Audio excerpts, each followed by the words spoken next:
Hi everyone and welcome to today's video. Today I am showcasing 7 inks here from a range from a relatively new fountain pen ink company, a small operation out of Colorado in the USA. This is Backpack.ink.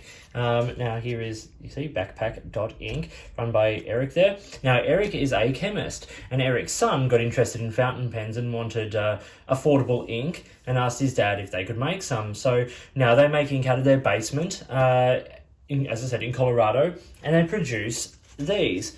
This is a 20ml plastic bottle in a simple little bag here, and they are designed to be carried. Now Eric's son was a university student and wanted ink he could carry in his backpack, hence the name Backpack.ink.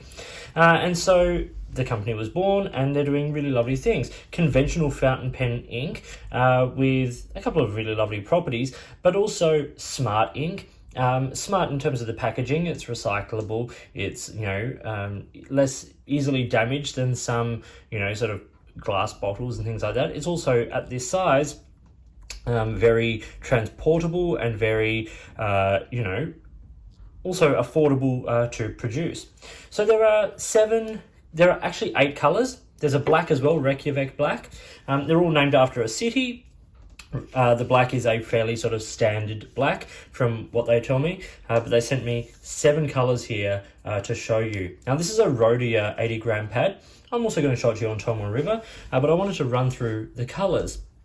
So what we have here is Athens Blue. This is a beautiful light blue. It's not quite a turquoise blue, nor is it quite a sky blue. It's kind of it's a little bit lighter than, say, a standard washable blue, but it's got some lovely sort of darker shading in there.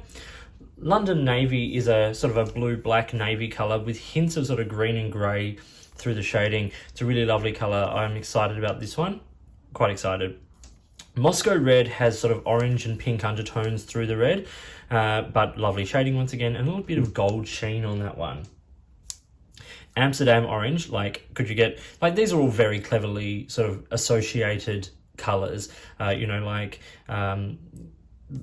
sort of Moscow, you've got red square, and Amsterdam being very, orange and, Irish green and things like that. And of course, Reykjavik Black, Iceland being incredibly famous for its black sand beaches. But Amsterdam Orange, I think, is really nice. It's sort of a slightly muted orange. It's got sort of some darker tones in there, which I really enjoy. Berlin Brown, lovely chocolate brown, a little bit of sheen once again. These aren't sort of super sheeny inks. They're not shimmer inks or anything like that. They do have some lovely qualities, as you can see. Dublin Green, very, very nice green. It's got some beautiful shading, and it's got depth to it that some greens in this sort of lighter green family don't tend to have. This one's got it. Rome Purple I find really, really interesting. Rome Purple is a purple that dries with probably the most sheen of all of these inks, and it's this beautiful green gold sheen. It shows up really heavily on the Tomoe River, which you'll see in a minute. But as you can see, these inks are all really well produced, and they're all really well behaved. They're designed to be well behaved and to be sort of a medium wet ink. And while inks can have a huge range of chemicals and ingredients that go into actually making the ink, what Eric has done is he's stripped that back to a basic 3: a water, a dye, and a binding agent, which also, the binding agent in this case actually has a lot of other properties that, stop the ink from going off and all of those sorts of things as well. So it's got a lot sort of going on in as few ingredients as possible. And because of his background as a chemist, of course, his familiarity with a lot of that stuff has really paid off with this range. Let's have a quick look at it on Tomoe River. I'm going to show it here in this Bond Travel Gear notebook, and then I'll show over here a color-corrected image of it as well. So once again, Athens Blue, that beautiful sort of darker sky blue, I suppose I could call it. It's very vibrant. But it has some nice depth. But the writing is very light. It's lighter than, as I said, a standard sort of royal blue or something like that. London Navy looks great on this. It's a kind of a grey blue black. I really enjoy that a lot. Moscow Red does come up a little dull on Tomoe River, but some inks do sort of tend to sort of lose a little bit of their vibrancy on this paper. But what we do see is really lovely shading that just shows up so beautifully on this paper. Amsterdam Orange, once again, as I said, a little bit sort of on the more darker orange scale. It's not like a Diamond Pumpkin or something like that where the color really like pops. It's a lovely orange, sort of, and very readable, which I really enjoy. And then the final three, we get Berlin Brown, once again. Nice little bit of sheen there, but just a very standard, lovely brown. A lot of these inks are standard colors, and that's kind of the point. You know, he started out with these 8 colors, including the black, which, as I said, the Reykjavik Black, which I don't have. They're standard colors, they perform well. They're designed to be everyday ink that you carry in your backpack. Like, there is no reason why you couldn't carry a vial like this around with you. You know, I've got sort of all 7 of them, you know, in this sort of format. 20 mils is a decent amount of ink. It's more than enough for quite a lot of writing. And if you've got a couple of different colors, it gives you good options. These have a really good seal on them. These traveled from the US to me here in Melbourne, Australia, and arrived perfectly safe. No drop spilled at all. And nice simple labels, just Backpack.ink and then Rome purple, and of course all the others are labeled sort of accordingly. So yeah, nice solid brown, stock brown. The green looks great once again. It's got some nice vibrancy, good shading, and you know, if you look over here, just quickly on the other side of the page, you can see nothing comes through. Like, a little bit from the swabbing comes through, but I'm laying down a lot of ink on those. But from the writing, yes, there's show through because it's Tomo River, but nothing comes through. They perform well, and they look great on this paper in terms of there's no feathering or anything like that. And I'll show it again in closer detail on the Rhodia in just a second.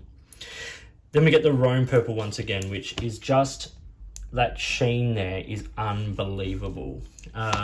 Just so vibrant, and it really pops. And that purple itself, the actual purple tone, I find really lovely. It's got some depth to it. It's got a little bit of sort of a hint of sort of some muted greys and dusky colors underneath it, but it's a lovely purple, and that sheen really pops. And you do get it in the writing, which is nice. So that's it on Tomo River. Let's now look at it once again on Rhodia in a bit more close detail. You can see there is no feathering on any of these. There's no spread. They look great. The colors remain vibrant and true, and everything is, you know, beautifully, you know, solid, but, you know, with sort of some nice shading. And then on the reverse of the page, once again, from the writing, nothing comes through. So well-behaved inks in good stock standard colours. Colours that are really, you know, nice colours. They're nice versions of these colours. It's a nice blue, it's a nice blue-black, it's a nice red, it's a lovely green, and that purple is beautiful. So I'm going to do individual reviews of a couple of these, of a few of these inks. The first one up will be Amsterdam Orange, which I'm looking forward to reviewing. I think it's a nice colour. So that'll be, that's a few weeks away. Like to spread these things out a little bit. But as an overview of this range, these are really interesting inks. They're available from a couple of retailers. I think Penrealm is the main retailer at this point. And that line will grow. Those, you know, more retailers are going to take on these inks because they do perform well. They're well behaved, they're safe, and they're, you know, pretty affordable and well priced. So check out Backpack.ink. And if you've got any, you know, questions, drop them in the comments below. If you've got products you think I should be looking at, you know, let me know. If it's a way you'd like to support the channel, let me know. I'd love to hear from you if you'd like to sponsor a review or provide an item for review like Backpack.ink did here with these. If you want to check me out on Instagram, I'm at the _offstage_me. You can contact me there, or also on any of my videos here. So thank you for watching. I hope you found this interesting. And as I said, check out Backpack.ink for more information and to get some of these beautiful inks. Thank you for watching, and I'll talk to you soon.